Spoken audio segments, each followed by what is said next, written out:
there are two worlds. There's a digital world, which is growing, and there's a traditional world, as you well know from CNBC and Squawk Box, that is struggling and is no growth or slow growth. So that's one thing. There are two tailwinds too.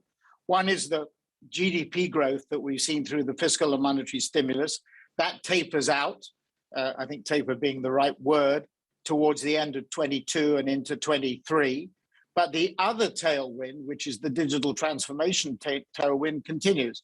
And what we saw last year during the pandemic, particularly in Q2 of last year, was that any resistance inside companies to digital transformation and the stresses and strains that that brings and the organizational changes it brings is really evaporates. And I think as we get into the tail end of 22 and into 23, the tailwind from digital transformation will start to accelerate again. So I think our billings, our revenues, which basically the company doubled up in the first half of this year, about half of that growth coming from organic growth, obviously, and in your teaser to this conversation, you talk about the deals and the number of deals. But really, what is more remarkable, I think, about the numbers is the fact that our organic growth accelerated from 33% in Q1 to 66% in Q2. And as we go into Q3, July is up 50%.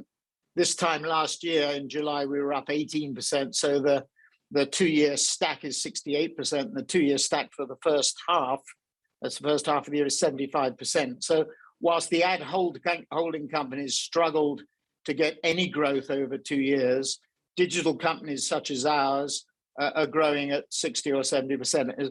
Warren Buffett used to say in the 1970s and 80s that ad holding companies were a royalty on the growth of globalization.